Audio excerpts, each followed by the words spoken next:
Class, week 13, debt plan. Golly, we're at the end. So a couple things real quick, some housekeeping items. Next week, week 14, the assignments that are due are the master spreadsheet that is going to have every single one of your previous spreadsheets, all the way to start with the value system, needs versus wants, and then all the way up to the debt plan. I want it all on one spreadsheet. Just attach them all onto the same spreadsheet, and then your Millionaire Next Door book report needs to be, one page. It doesn't have to be in paragraph form. It definitely can. It can be in bullet point form, where you're letting me know the things that stuck out to you, the things that you like, the things that you learned. That's totally up to you. Extra credit will be offered. Extra credit will be offered for the discussion board again. And then also, if you send me, a little credit card sized financial goals card that you put together, where you're going to have some of the most important things that you want to focus on and remember as you move forward with your financial goals. If you send me just a copy of it, a screenshot of it, a picture of it, you'll get extra credit for that as well.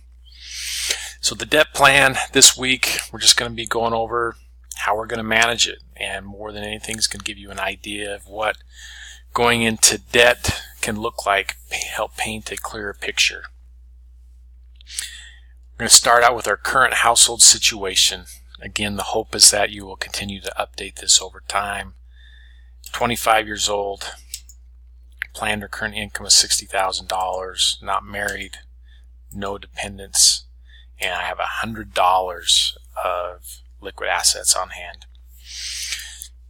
We've gone down here. I want you to do some research, look at these numbers here, and make sure that they're up to snuff. Like a 30-year mortgage, 4.75, credit cards 20.75%, automobile 7.5.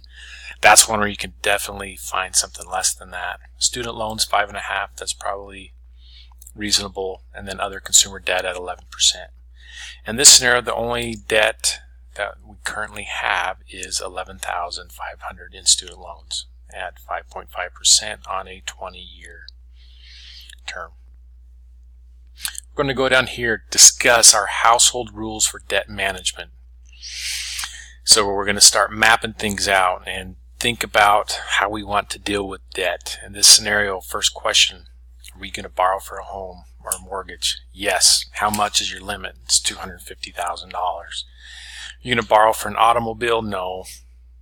If you said yes, what is your limit? Will you carry a credit card? No. Under what circumstances would you? Give an answer here. Education, student loans, yes. What is your limit? So debt reduction, we're going to talk about borrowing. So we're going to use the $250,000. That was our max limit on a mortgage. Going to start that January 1st of 2020. You're going to pay it off early? Yeah. How? I'm going to pay an extra $250 a month. So how many months early will the loan be retired? 104 months early. So that is 8.6 years, and that you're going to be early.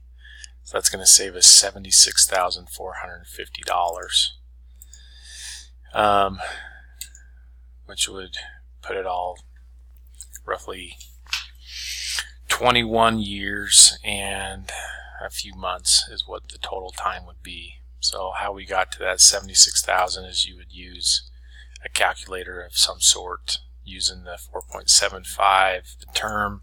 So 325 months is 27 years. I would just go ahead and keep that at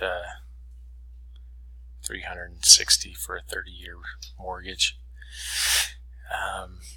So now we're going to go down to automobiles. You're going to do the same thing if you put yes here. If you put no, then it's going to be NA across the board. Credit cards, again, it's going to go back up to here on your rules and some of the exclusions, things like that. So if you use a credit card, it's just for your monthly expenses. You can say, I'm going to pay them off every, in full every month. I'm going to rack up credit card rewards points. Student loans, up there we put yes, so that our max is 100,000. Currently it's 11,500. Beginning date, what's the beginning date of school, but the beginning date of when you're going to start paying those down. And pay them off early. And on here we want to move it out a little bit, so we're going to pay it off a little bit early. That's quite a bit. I don't know, that's using my calculator, so it's 9 years early.